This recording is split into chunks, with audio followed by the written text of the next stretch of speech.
साथियों, जय यीशु की। आज 25 जनवरी हम संत पौलुस का मन परिवर्तन का त्यौहार मनाते हैं। आप में से बहुत से ऐसे भाई बहन होंगे जो जानना चाहते होंगे ये संत पौल कौन है, क्योंकि हमारे समाज में बहुत सारी ऐसे विद्यालय चल रहे हैं जो संत पौल के नाम पर है। आज मैं बताना चाहूँगा कि संत पौल कौन थे, कौन है और हमारे लिए वे क्या कर सकते हैं। साथियों, संत पौलुस, उनका नाम सॉल था। वे यहूदी जाति के थे और यहूदी जाति होने के कारण वे क्रिश्चियों पर अत्याचार करते थे, क्योंकि उस समय के नेताओं ने उन्हें ये आज़ादी दी थी कि वे क्रिश्चियों पर अत्याचार करें। तो वे घुड़सवार होकर के हर दिन कोई ना कोई प्रांत में निकल जाते और क्रिश्चियों पर अत्याचार करते थे। एक दिन जब वे घुड़सवार होकर जा रहे थे क्रिश्चियों पर अत्याचार करने के लिए, तो रास्ते में उन्हें देव दर्शन मिले और वे घोड़े से गिर गए और गिरने के तुरंत बाद उनके आंखों पर अंधेरा छा गया।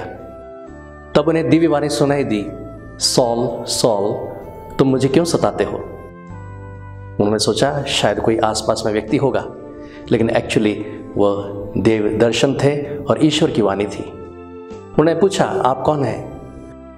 सॉल को जवाब मिला, मैं वही प्रभु हूँ जिस पर तुम अत्याचार करते हो।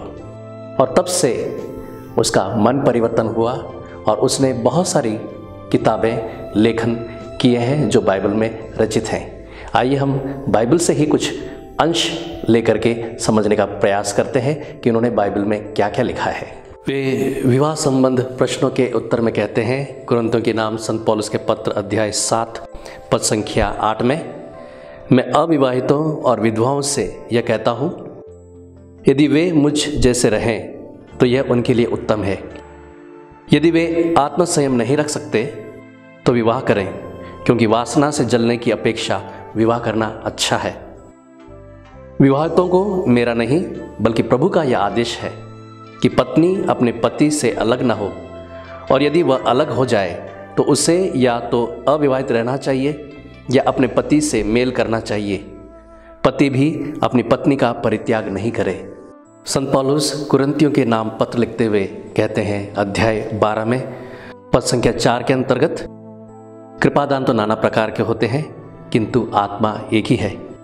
पवित्र आत्मा के हमें सभी वरदान मिले हैं, किसी को चमत्कार दिखाने का, किसी को भविष्यवाणी करने का, किसी को आत्माओं को परखने का, किसी को भाषाएं बोलने का और किसी को व्याख्या करने का वरदान मिला है। एक ही और वही आत्मा सब कुछ करता है, वह अपनी इच्छा के अनुसार प्रत्येक को अलग अलग वरदान देता है। साथियों, इसी पत्र में उन्होंने समझाते बताया है कि एक ही शरीर के अनेक अंग होते हुए भी सब एक ही हैं। अध्याय 12 पद संख्या 14 में वे लिखते हैं, शरीर में भी तो एक नहीं बल्कि बहुत से अंग हैं। यदि पैर कहे मैं हाथ नहीं हूं इसलिए शरीर का नहीं हूं, तो क्या वह इस कारण शरीर का अंग नहीं।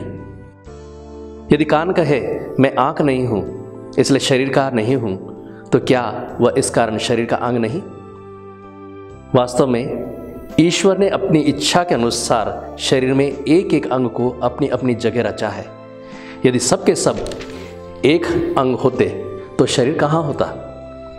वास्तव में बहुत से अंग होने पर भी शरीर एक ही होता है।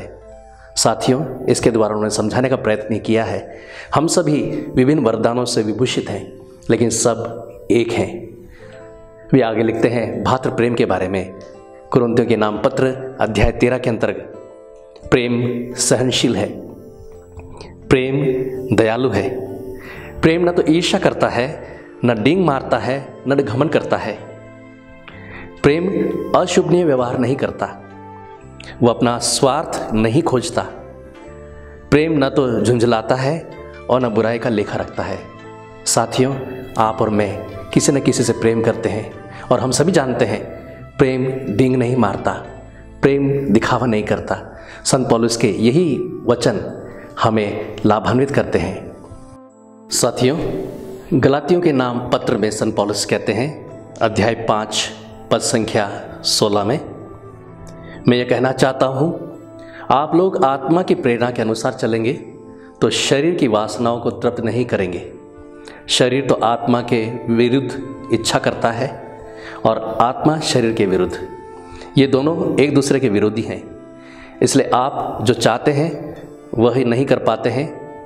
यदि आप आत्मा की प्रेरणा के अनुसार चलते हैं तो संहिता के अधीन नहीं हैं। साथियों, वे आगे लिखते हैं, शरीर के कुकर्म प्रत्यक्ष हैं, अर्थात व्यभिचार, अशुद्धता, लंपटता, बैर, फूट, ईर्ष्या, क्रोध, स्वार्थपरता, मनमुटाव, दलबंदी, द्वेष, मतवालापन, इस प्रकार की सब बातें आज भी हमें दिखाई देती है। साथियों, वे आगे लिखते हैं, आत्मा के फल हैं प्रेम, आनंद, शांति, सहनशीलता, मिलनसारी, दयालुता, ईमानदारी, सौम्यता और संयम।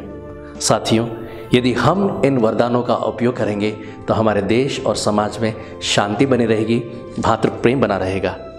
वे आगे लिखते हैं, अध्याय 6 पद संख्या 1 में ही, यदि ये पता चले कि किसी ने कोई अपराध किया है तो आप लोग जो आध्यात्मिक हैं उसे नम्रतापूर्वक सुधारें। आप स्वयं सावधान रहें, कहीं ऐसा ना हो कि आप भी प्रलोभन में पड़ जाएं। साथियों, मैंने कहा ना कि संत पौलुस आज के परिप्रेक्ष्य में भी यदि हम उनकी लेख को पढ़ेंगे तो हमारे जीवन में चरितार्थ होती हैं।